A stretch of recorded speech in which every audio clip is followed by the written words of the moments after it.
Je sais même pas quoi vous dire les amis, je suis désolé hein. Je sais même pas quoi vous dire. Ça fait 2 mois et demi que ces camps n'ont jamais été servis en vivre. Ils sont irresponsables et je crois qu'ils sont convaincus qu'ils sont irresponsables. Parce qu'avoir les effets de leur gouvernance, c'est de la totale irresponsabilité. Mais toi, ici, tu te sens en sécurité? Non. Non? Je suis triste, stressée vraiment. Très stressée. C'est chaud. C'est méga impressionnant.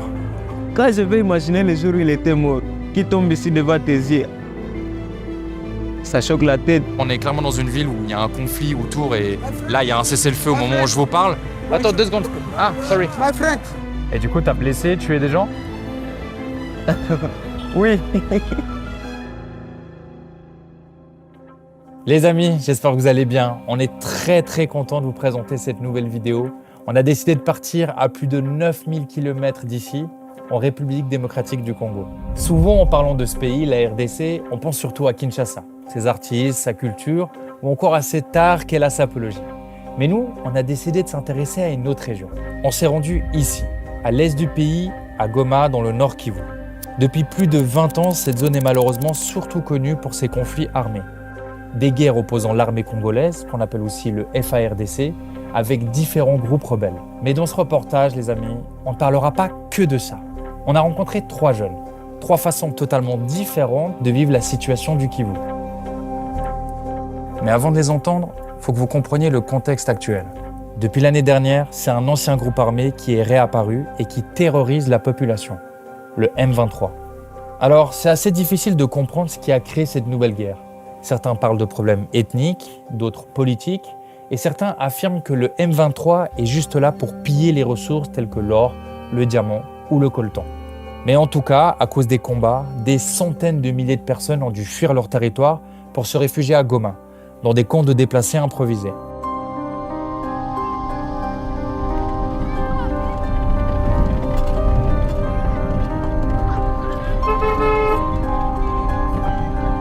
Au moment de notre arrivée à Goma, un cessez-le-feu est en cours.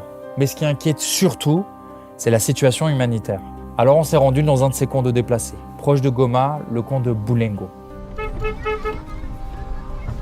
Ouais, c'est gigantesque. Il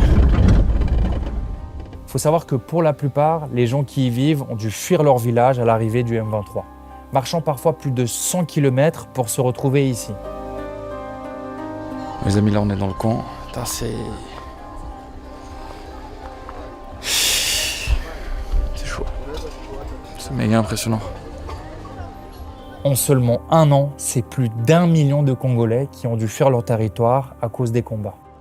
Donc là, on est où, Jacinthe? Alors là, on est dans le camp de Bulengo, qui est un camp de déplacés internes qui ont fui la guerre du M23 et ils sont là, ils sont plus de 100 000 là. Ah ouais.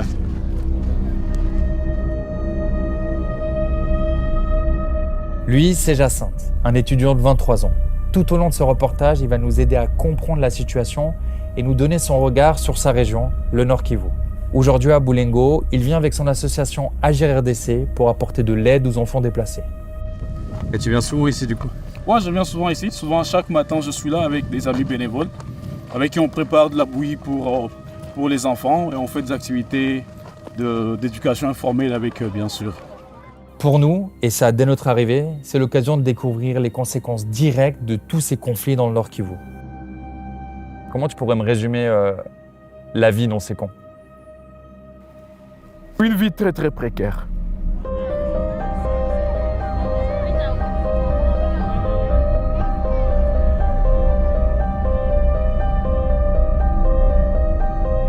Ça se passe bien là?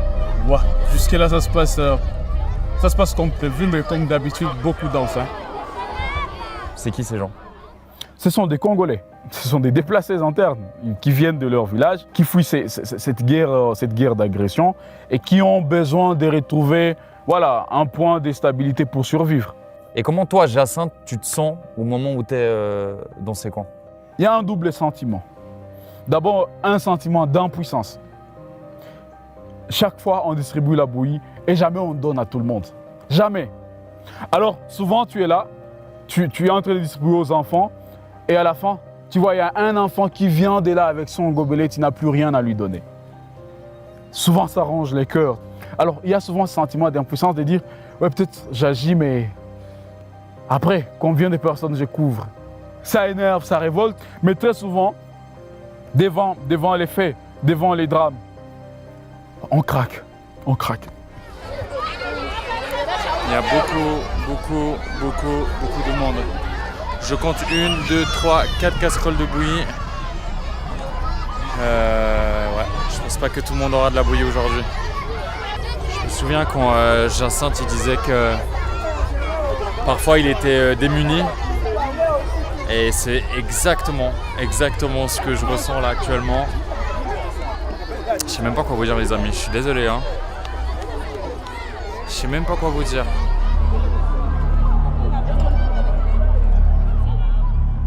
On ne sait pas expliquer cette situation, c'est dramatique.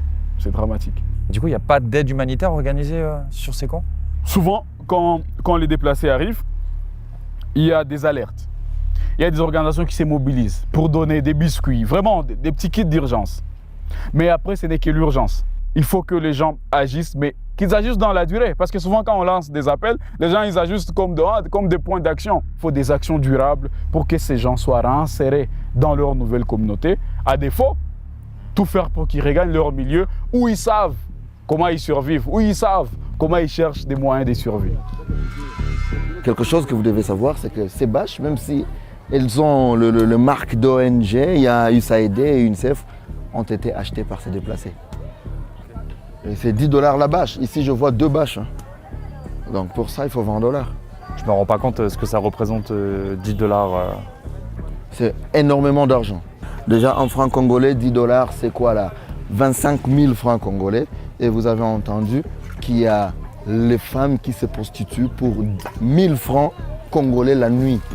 Alors, donc, il faut au moins 25 nuits pour que celle-là se paye une bâche. Parce que là, il y a quoi comme présence humanitaire là actuellement sur ce camp? À ma connaissance, il n'y a rien. Il y a MSF, mais MSF répond dans le médical. MSF ne fait pas tout. Pour la nourriture, selon l'information que j'ai, ça fait 2 mois et demi que ces camps n'ont jamais été servis en vivre.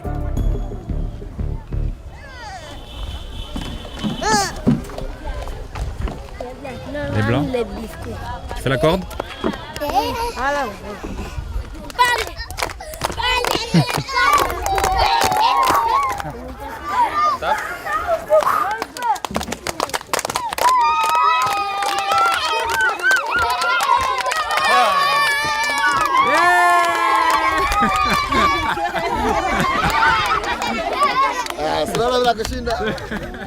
Malgré la situation, la vie sur le camp s'organise. Les familles s'entraident et tentent de trouver un semblant d'équilibre.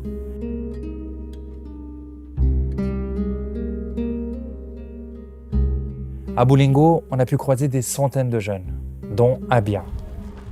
On vient de rencontrer Abia, qui est assez timide, je pense. C'est sûr à 100% que c'est la première fois qu'elle fait une interview de sa vie. Vous arrivez déjà à capter et anticiper que ça va être un exercice pas facile pour elle. C'est ici. C'est ici? Oui. Ah ok. Et vous dormez là? Oui. Et vous dormez à combien là-dedans? 7. 7 personnes? Oui. C'est méga petit quoi. 7 personnes là-dedans, j'ai du mal à imaginer 7 personnes là-dedans quoi. C'est dingue.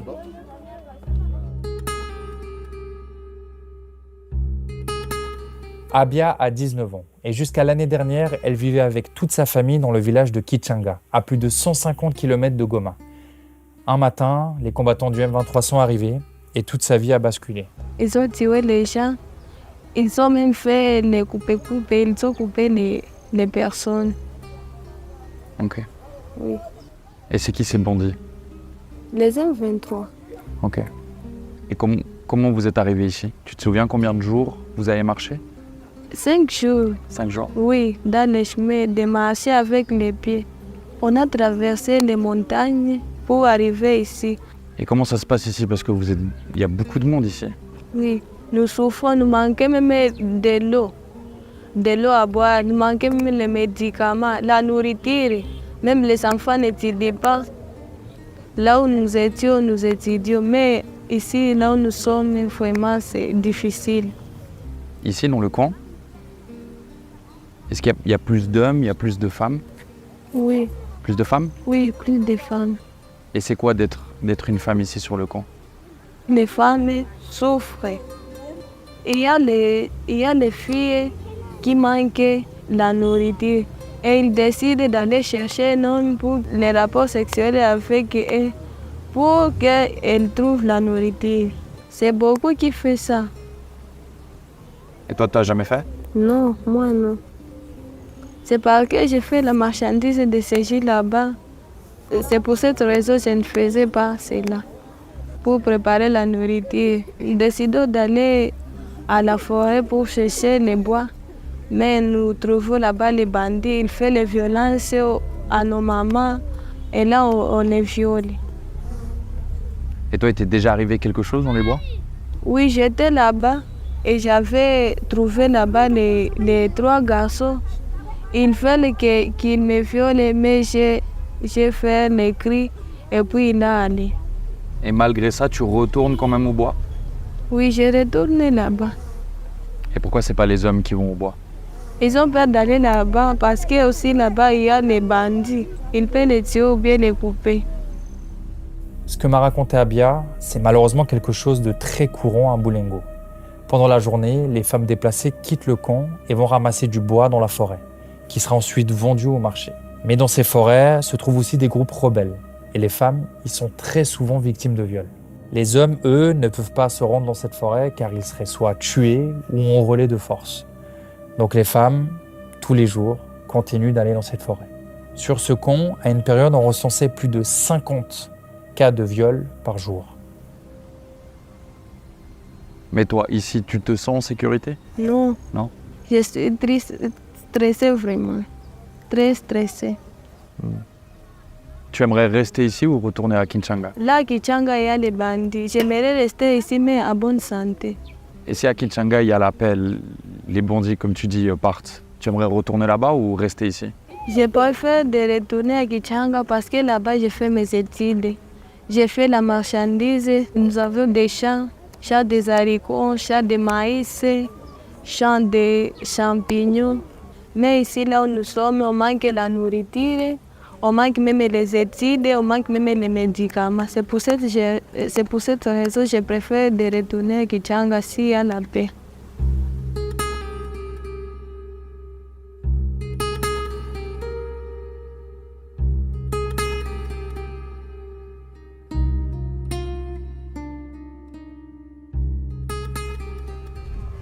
Les amis, là on sort de l'interview. En vrai, j'ai toujours un peu du mal à assimiler le truc que j'ai parlé à une fille de 19 piges qui vit ce quotidien, qui dort dans un endroit où seul je dormirais pas et eux ils sont 7.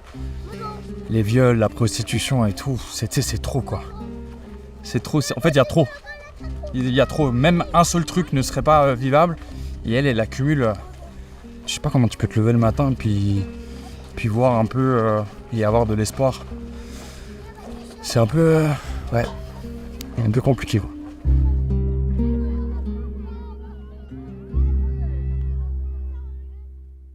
Et c'est quoi la solution pour ces gens? C'est d'avoir un gouvernement responsable. Un gouvernement responsable. On a un gouvernement pratiquement irresponsable qui semble déconnecté de la réalité des populations. Ils sont irresponsables et je crois qu'ils sont convaincus qu'ils sont irresponsables. Parce qu'avoir les effets de leur gouvernance, c'est de la totale irresponsabilité. Avec autant de ressources qu'on a, et je parle aussi des ressources intellectuelles qu'on a, on ne devait pas avoir un pays qu'on a aujourd'hui.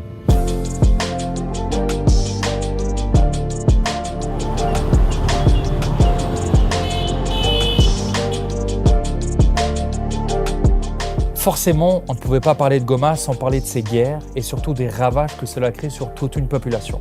Mais Goma, c'est loin d'être que ça. Il y a aussi des milliers de jeunes qui étudient, qui entreprennent et qui militent pour construire l'avenir du Nord Kivu. Et c'est cette partie de Goma que Jacinthe tenait absolument à nous montrer. Pendant toute une journée, il a voulu nous faire découvrir des endroits symboliques de la ville. Donc on l'a suivi. Et Jacinthe va réaliser un de mes rêves.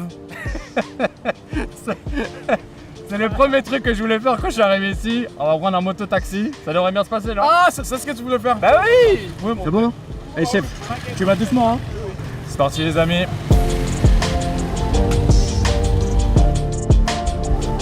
Là c'est bon, là je suis un vrai Congolais là.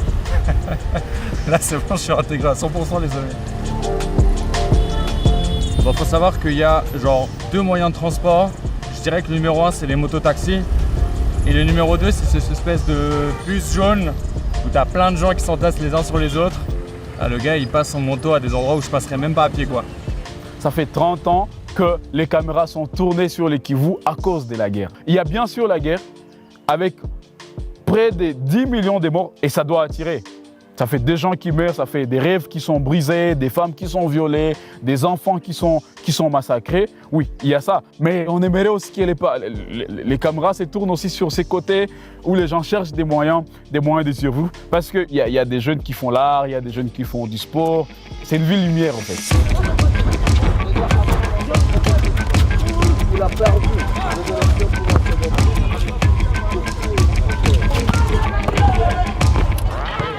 Basket. La routine. La routine. Dès qu'il y a un terrain de basket, moi je suis content. Ah ouais, Jacinthe, tu joues toi. Toi t'es un joueur. Ah oui. Là c'est bon là. Là tu peux pas arrêter la vidéo là. Là c'est bon. Et je sens que t'es content. Ils sont très fiers les Congolais. Ça c'est vraiment l'un des trucs que je retiens. Bon, 3 points. 2 points. Oh! Ah non, on a vu.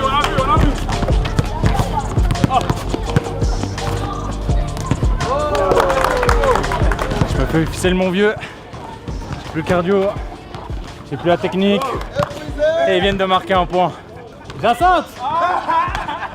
Qu'est-ce que la région du Kivu a de différent avec le reste de la RDC? Même s'il y a des guerres, il y a des conflits, on a cette fierté gomatracienne. Ouais, la sens là-bas, ouais. On a cette fierté gomatracienne et on est fier souvent de dire ouais, je suis congolais, je viens de Goma. Les défis qu'a vécu Goma, des défis qu'a vécu les Kivu, ça a fait naître un élan de dépassement de soi.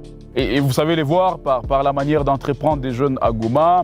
Et la plupart des alternatives sont créées à travers l'éducation, les universités, les écoles, à travers la culture. Comme je le disais, ce sont des outils de survie.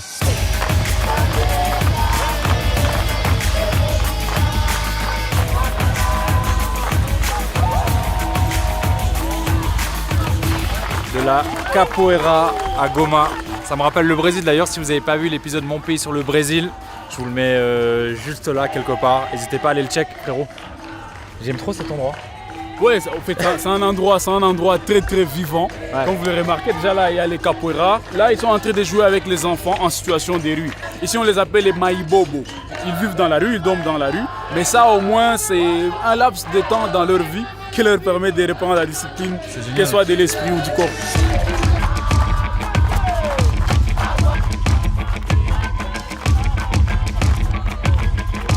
Et elles servent à quoi toutes ces activités? Ça sert à planter des germes d'espoir dans les peuples de Goma. Très souvent, les gens ils vont se défouler par les sports, par la culture. Et c'est souvent ce qui alimente l'espoir. L'actualité qu'on suit ne peut pas alimenter nos espoirs, non. Ce qu'on voit dans les camps, ça ne peut pas alimenter l'espoir. Qu'est-ce qui alimente l'espoir? Ce sont ces activités sportives, ces activités culturelles. Quand on y va, ouais, on se sent encore vivre, on se sent encore résister pour l'avenir.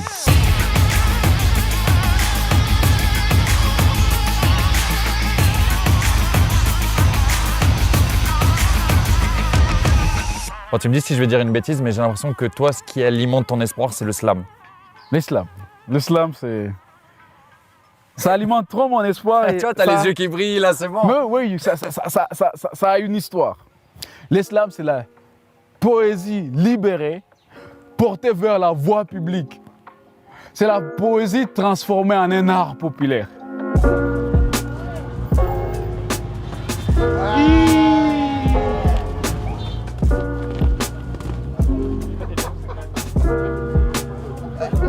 Bon là on est arrivé dans le quartier, il va y avoir le slam de rue. Parce que du coup vous vous baladez de quartier en quartier pour faire ces slams de rue. Oui, lorsqu'il s'agit de slam de rue, nous baladons. Donc on peut être dans tel quartier, après on est dans tel autre. C'est quoi ce quartier? Pourquoi il est important? Pourquoi vous venez ici? Alors d'abord c'est l'un des quartiers les plus populaires et nous allons vraiment trouver le public là où il est. Et après on commence, dès lors qu'on commence, il y a ceux qui passent, qui peuvent s'arrêter, qui peuvent suivre et tout. Puis on s'est créé notre ambiance. C'est bien. Commence là! Commence là! C'est bon. Après, on va donner à Jacinthe. Jacinthe, avant, pour les filles. Nous sommes libres, égaux en dignité, mais nos égaux sont toujours en disparité. Égalité, dignité, fraternité, liberté, c'est quoi ces mots qui riment avec cruauté? Point de combat, point de rivage, point de clivage. Paniquez pas lorsque je me présente en guerrier dans mes pages. Moi, avec le collectif Goma Slam Session que j'ai rejoint, on initie presque tout le monde d'islam. Parce qu'après, maintenant, on a des activités d'islam à l'école. On descend dans des prisons pour mineurs, pour initier, parce qu'on sait que l'islam, c'est une arme contre la résignation, c'est une arme contre les replis sur soi. Nous avons fait du slam un mouvement pour mobiliser pour des causes. Il y a diverses thématiques exploitées. L'amour, la liberté, l'engagement politique, la révolte, c'est la liberté. Je ne me cache pas derrière ce texte, non. C'est une histoire qui s'écrit en cri d'alarme, alors je l'exclame. Je suis cette jeunesse qui milite même consacrée. Pete, je suis de l'art nouveau. Je ne négocie pas, j'ai saisi ma place. Femme, artiste, accoucheuse de moi, alors venez. Il faut toucher les sensibilités des gens, mais pas seulement. On touche leur sensibilité et après d'eux-mêmes, ils se disent on va agir. C'est ça qu'on fait avec l'islam. Sala. Amakala ou le blanc devient nègre par les makala. Le brun ou nègre, ils font tous quoi? Alors parlons un peu d'égalité. Savoir bien parler, c'est savoir bien penser. Alors quand on initie aux gens en slam, on les initie aussi en raisonnement. C'est-à-dire, comment on peut penser le Congo aujourd'hui?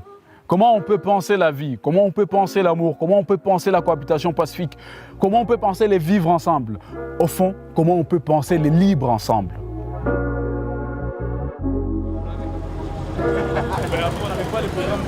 Ah ouais, ça sent bon de ouf. Tu manges pour 1000 francs. Pour 1000 francs. 1000 francs. Jacinthe, c'est quoi cet endroit alors?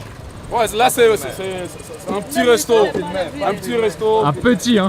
Ouais, c'est vraiment petit, mais ça aide beaucoup. Chaque fois la nuit, donc. Quand on revient même à 22h, Dan Nono est là. Dan Nono, son roi à 22h. Ah, va, n'est pas coulé un jour, n'est pas coulé. Je lui ai posé une question, il m'a totalement oublié. Ça se voit qu'il a la dalle. Ça se voit qu'il a la dalle. C'est chaud, c'est toujours chaud. C'est toujours chaud. Bon, Jafar, dis-moi la vérité. Si je goûte ça, mon ventre, il va réagir comment? Je sais pas, déjà, tu manges pas de ce genre de nourriture. C'est sûr que ton estomac n'est pas habitué, mais... Il y a trop de doutes, Ça veut dire que je vais avoir la diarrhée. Putain, les amis, c'est dingue, parce que là, on vient de se poser. On a parlé avec plein de gars, ils nous ont montré un peu des constructions. Et il y a un élément, je voulais quand même revenir avec vous. Je sais pas si vous avez vu, mais dans le groupe, il y avait un gars avec une grosse calache. Et ça, c'est un truc dont je vous ai pas parlé, mais vu qu'on est clairement dans une ville où il y a un conflit autour et là, il y a un cessez-le-feu au moment où je vous parle. Attends, 2 secondes.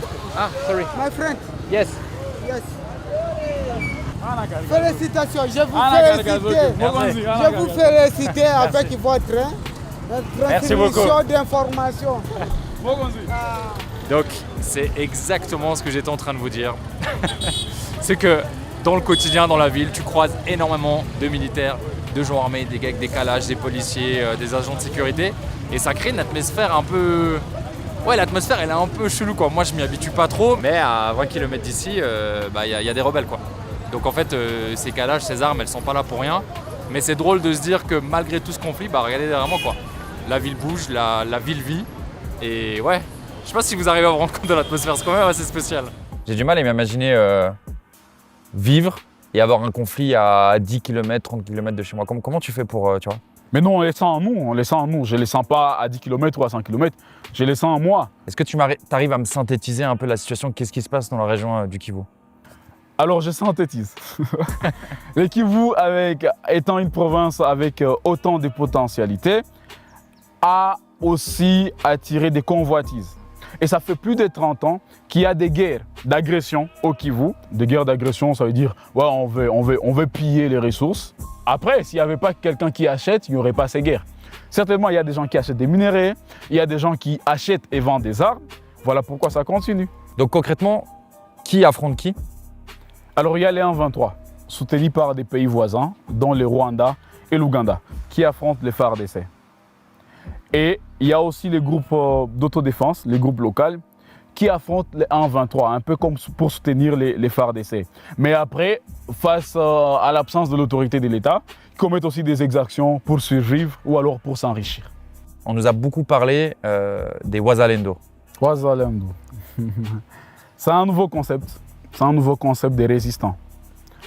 Quand le 1-23 a failli prendre la ville de Goma et qui s'est rapproché de plus en plus, il y a eu des appels à la mobilisation populaire.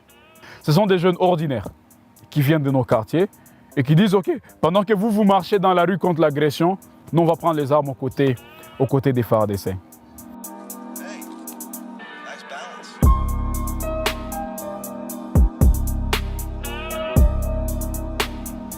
Là, on est en direction des quartiers nord, qui sont les quartiers un peu plus chauds de Goma, et on va parler à Dani. Dani, c'est un jeune qui a tout quitté pour prendre les armes pour se battre contre les rebelles. Mais surtout, ils prennent les armes pas avec l'armée. Ils créent des groupes entre eux pour affronter les rebelles. Alors je suis très content de pouvoir le rencontrer parce qu'après plusieurs semaines de négociations, il est passé de « non, je ne veux pas vous parler » à « ok, je veux bien répondre à vos questions ». Donc honnêtement les amis, je pense que ça va être assez fort. Dani a 23 ans et c'est donc un Wazalendo. Loin des milices organisées qui pillent et commettent des crimes contre les civils, il fait partie de ces jeunes qui ont créé leur propre groupe de résistance pour partir sur le front, souvent armés de couteaux ou de machettes. Et pendant 1 an, Dani et ses amis ont combattu les troupes du M23 dans les collines du Nord Kivu. Mais tout a changé il y a quelques mois. Alors qu'un cessez-le-feu avait été décidé, les Wazalendo ont attaqué une position du M23. Et ça, sans l'autorisation du FARDC. Dani a été arrêté par l'armée congolaise et il a même reçu 2 balles dans les jambes. Suite à ça, il a quitté le combat et il est retourné auprès de sa famille à Goma. Avec ça, j'avais fait au moins 2 mois. Ah ouais? Oui. L'os n'avait pas été touché? Non, l'os n'avait pas été touché, sauf ici. Donc, sur cette jambe ici, il avait entré par là et puis sortir par ici. T'as cru un moment que t'allais perdre tes jambes ou pas? C'est là que je l'avais cru quand j'étais encore endormi. Ah ouais, là tu penses à ça? Puis là, j'ai raisonné, est-ce qu'ici vraiment je serais... est-ce que vraiment je vais survivre? Et là, je ne pensais pas. Vous allez voir les amis, Dani il parle de choses très graves mais toujours il sourit. toujours il rigole, il sourit. Oui, avec mes caractères là, donc c'est naturel. Avec les caractères, nous allons trouver tous en train de sourire et puis ça va encore marcher bien.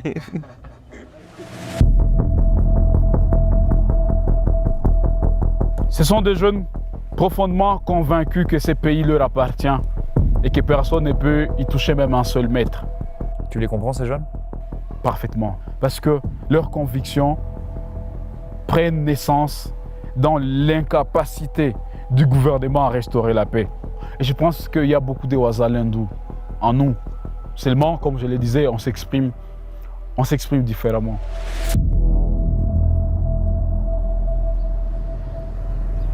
Ok, interview Dani, prise 2. Si on se rencontre aujourd'hui, c'est que t'as une histoire qui est assez particulière. Ouais. Il y a quelques années, tu étais étudiant, tu as décidé d'arrêter tes études pour aller prendre les armes. Oui. Pourquoi? Il y avait une panique totale en ville de Goma, il y avait des réfugiés qui commençaient à descendre dans la ville. Et quand on les demandait, ils nous disaient que l'ennemi vient d'arriver à Kimumba, au moins 10 km de la ville de Goma. Peut-être que si on n'était pas décidé d'aller là-bas, peut-être on serait déjà en ville de Goma. Parce que comme il progressait, c'était comme ça, catastrophique. Et comment ça s'est passé du coup le départ? Comment ça s'est organisé? T'es parti habillé comment? Moi j'étais ici à la maison, on m'a appelé, j'ai mis mes larges bords comme j'emballe mon sac quand je pars dans le camp de scout.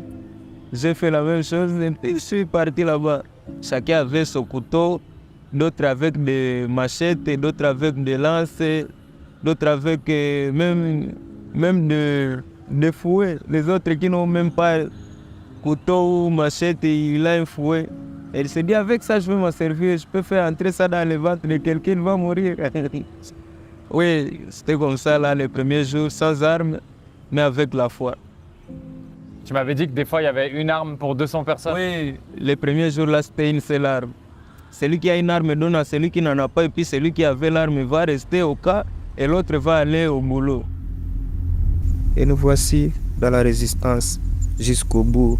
Si nous sommes des patriotes, nous ne sommes pas des soldats, nous ne sommes pas un groupe armé, mais nous sommes des jeunes Congolais qui ont décidé de barrer la route pour l'ennemi, pour dire non à l'agression. En fait, pourquoi ils ne laissent pas l'armée agir? C'est un truc que j'ai du mal à comprendre. Moi, je vous ai parlé de l'absence de l'autorité de l'État, qui n'a pas su protéger les populations. Au fur des mois, les rebelles arrivent à conquérir des territoires. Et donc, quand les rebelles arrivent, ils terrorisent, ils installent un climat de terreur, ils pillent, et puis ils vident les terres. J'ai vu, moi, personnellement, j'ai vu des femmes qui ont été violées par 4 ou 5 hommes, 6 hommes, et ils la laissent partir. Pourquoi? C'est pour qu'elle aille raconter. Ce qu'elle a vécu. Après, on ne peut pas regarder ça indifféremment, et les Ouazalendos se disent, peut-être on ne va pas vous dire, vous armés, sèchement comme ça que vous avez été incapable, mais on vient vous soutenir. Donnez-nous les armes, et non, on va le faire. Toi, tu m'as donné ton avis sur les Ouazalendos, mais qu'est-ce que les gens en général pensent d'eux? La plupart des gens se méfient d'eux. Et ça, je vous ai parlé de traumatisme. C'est-à-dire quelqu'un qui a vu sa famille être massacrée, il se méfie. Parce qu'il sait ce dont est capable cette arme. Ils savent que d'un moment à l'autre, l'arme peut se retourner contre telle personne. Et ça, ce sont les effets du traumatisme, ce sont les effets de l'histoire. Oui, mais la plupart, ils comprennent ce qu'ils font ou ils pensent que c'est pas la bonne solution? Ils comprennent, seulement ils se méfient. Et du coup, t'as blessé, tué des gens? Oui. Et ça te faisait quoi quand vous l'avez fait? Quand je l'ai fait, pour la première fois, donc je me demandais, là en fait j'ai tué quelqu'un. Et puis je commençais à méditer parce que je suis trop chrétien. Dans mon cœur et dans mes habitudes, je ne voulais pas vraiment tuer. Je ne voulais pas vraiment tuer. J'arrive devant quelqu'un, surtout quand c'est 0 mètre, quand on se bat avec des lances. Avec des lances, vous êtes à 0 mètre, il est là. Il fait entrer les lances même dans la tête et dans le ventre pour qu'il meure le plus tôt. Et puis quand moi j'arrive là, c'est difficile. C'est difficile de le faire dans la tête, en train de le voir comme ça. Je me dis, mais lui, il est là en train de demander pardon. Mais lui, depuis là où il a quitté jusqu'ici, là, j'ai tué combien de personnes? Là, j'essaie un peu d'imaginer. Je me dis, même s'il demande pardon, est-ce que quand je vais le laisser, il va me laisser aussi partir comme ça? Et puis avec toutes ces méditations-là, donc j'ai traîné pour tuer. Après la première fois, deuxième, troisième, c'est devenu habituel. Mais t'étais fier? Non, là, être fier, on ne peut pas être fier en train de tuer quelqu'un. Ça me perturbe parce que tu me dis ça et tu souris en même temps. Oui, on se force à sourire parce que si on se met à pleurer, si on se met à pleurer, ça va nous éveiller beaucoup de choses. Parce que surtout moi, quand je pleure là, il y a beaucoup de choses qui me viennent à tête. Je me souviens de tous ces drames-là. Et puis avec ça, je me souviens de mes amis avec qui j'ai déjà perdu dans cette temps de guerre. Puis avec ça, je me dis, je dois garder mon sourire et voir de l'avant. Mais ça t'arrive de pleurer? Ça m'arrive, surtout la nuit. Quand je commence à méditer ou bien je prends mon téléphone, je vois des photos avec les amis. Quand je vais imaginer le jour où il était mort, qui tombe ici devant tes yeux, ça choque la tête.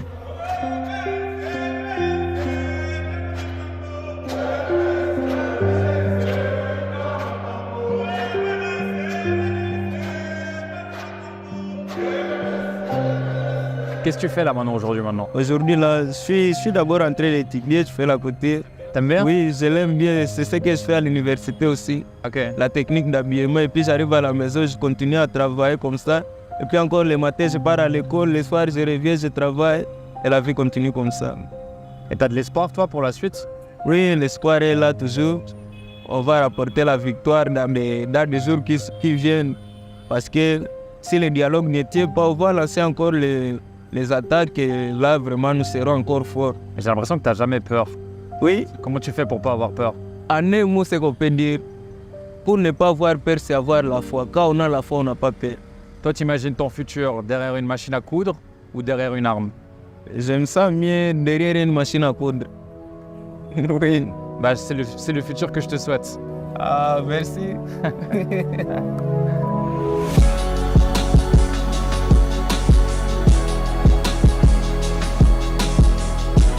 Dans tout ce qui existe dans ce pays, dans tout ce qui ne marche pas, au moins, l'espoir n'est pas mort. L'espoir n'est pas mort, mais seulement il faut qu'il sorte au-delà des idéaux. qu'il soit opérationnalisé. Comment on arrive à opérationnaliser cet espoir? Sinon, quand l'espoir mourra, je quitterai ce Congo. Est-ce que tu penses, Jacinthe, dans 10 ans, tu auras toujours le même discours, toujours la même ferveur? C'est mon combat aujourd'hui. Mon combat aujourd'hui, c'est pour que dans 10 ans, j'ai toujours les mêmes discours.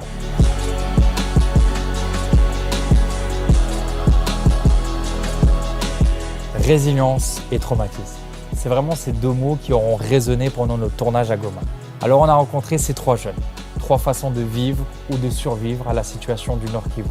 J'espère que vous avez appris des choses grâce à cette vidéo. Continuez de vous abonner à Tataki, partagez la vidéo, je compte sur vous, parlez-en autour de vous, laissez un commentaire, donnez-moi votre avis. Et surtout, je vous donne rendez-vous très bientôt pour un nouvel épisode, j'espère. Prenez soin de vous, c'était Sacha. Ciao.